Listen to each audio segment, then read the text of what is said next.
श्री शिवाय नमस्तुभ्यम। हर हर महादेव। दोस्तों, आप सभी को सावन माह की हार्दिक शुभकामनाएं। आज आप लोग सुनेंगे श्रावण महात्म्य कथा के 13वें अध्याय को, जिसमें दुर्वा गणपति के व्रत का विधान बताया गया है।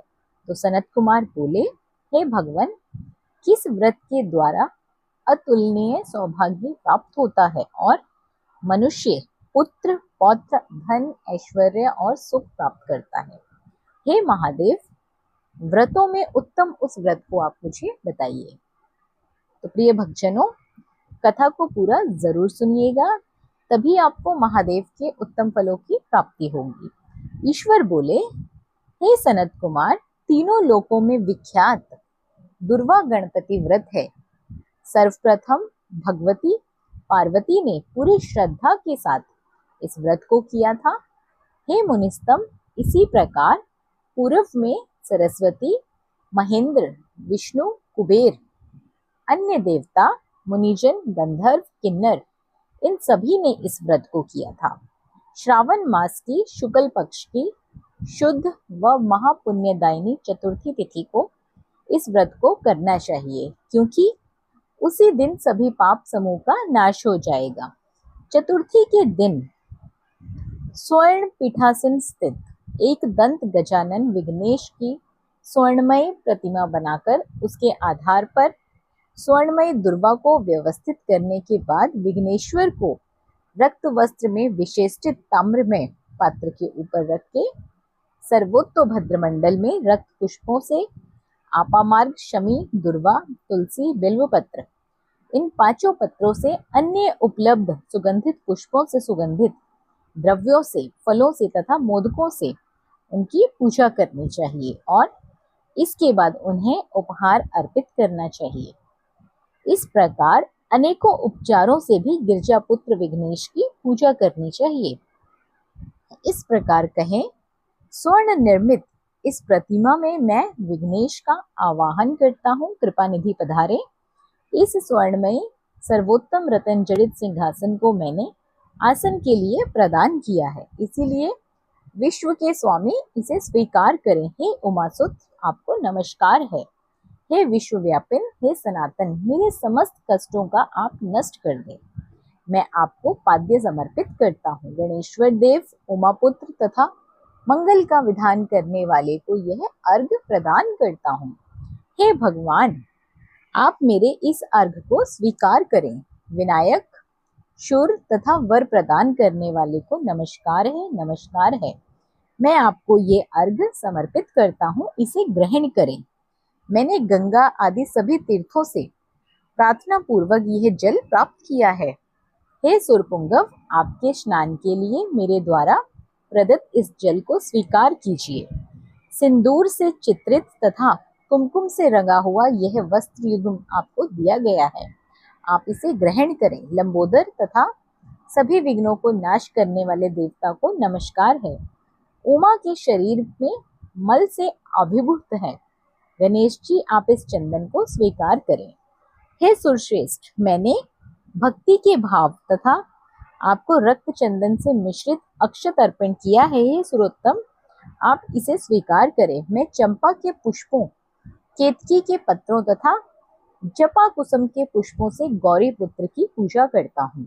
आप मेरे ऊपर प्रसन्न हो। सभी लोगों पर अनुग्रह करने तथा दानवों का वध करने के लिए स्कंद गुरु के रूप में अवतार ग्रहण करने वाले आप प्रसन्नता पूर्वक यह धूप लीजिए। परम ज्योति प्रकाशित करने वाले तथा सभी सिद्धियों को देने वाले आप महादेव पुत्र को मैं दीप अर्पण करता हूँ, आपको नमस्कार है। इसके बाद गणनम त्वा इस मंत्र से मोदक, 4 प्रकार के अन्न, पायस तथा लड्डू आदि को नैवेद्य अर्पण करें।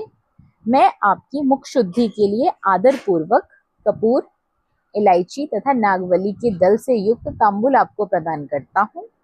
हिरण गर्भ के गर्भ में स्थित अग्नि के स्वर्ण बीज को मैं दक्षिणा रूप में आपको प्रदान करता हूँ, अतः आप मुझे शांति प्रदान कीजिए। हे गणेश्वर, हे गणाध्यक्ष, हे गौरीपुत्र, हे गजानन, हे इभानन, आपकी कृपा से मेरा व्रत पूर्ण हो।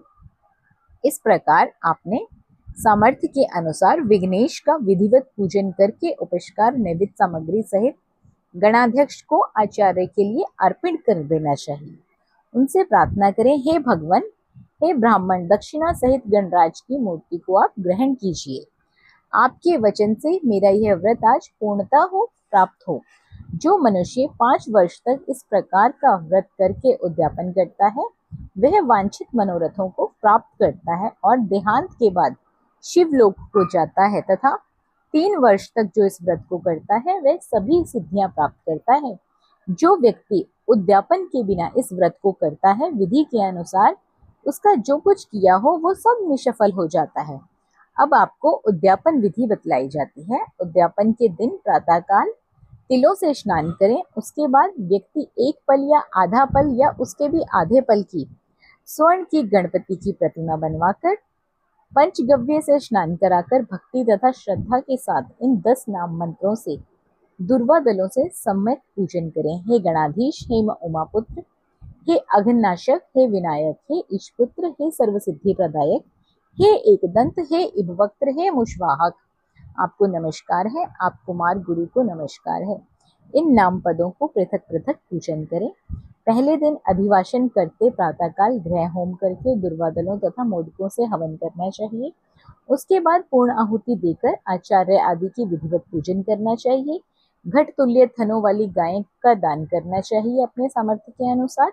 हे वत्स, इस प्रकार व्रत करने पर मनुष्य सभी मनोरथ को प्राप्त कर लेता है। हे सनत कुमार, अपने प्रिय पुत्र गणेश के व्रत करने से संतुष्ट होकर मैं उस मनुष्य को पृथ्वी पर सभी सुख प्रदान करके अंत में उसे सद्गति देता हूँ। जैसे दुर्वा अपनी शाखा प्रशाखाओं के द्वारा निरंतर बढ़ती रहती है उसी प्रकार उस मनुष्य के पुत्र पौत्र आदि की संतति निरंतर बढ़ती रहती है। हे सनत कुमार, मैंने दुर्वा गणपति का यह अत्यंत गोपनीय व्रत कहा है। सुख चाहने वालों को इसे सर्वोत्कृष्ट व्रत को अवश्य करना चाहिए। श्री स्कंद पुराण के अंतर्गत ईश्वर सनत कुमार संवाद में श्रावण महात्म्य के दुर्वा गणपति व्रत कथन नामक 13वां अध्याय यहाँ पूर्ण होता है। आशा करती हूँ प्रिय भक्तजनों आपको ये अध्याय जरूर पसंद आया होगा। गणपति की कृपा आपके ऊपर सदैव बरसती रहे। भोलेनाथ की कृपा आपके ऊपर सदैव बनी रहे, आपके घर परिवार के ऊपर बनी रहे। कमेंट बॉक्स में हर हर महादेव, जय गणेश जरूर लिखें। वीडियो को लाइक और शेयर करके चैनल को सब्सक्राइब करना बिल्कुल ना भूलिए। बने रहिए आपके अपने यूट्यूब चैनल अंकित वास्तु ज्ञान में। धन्यवाद।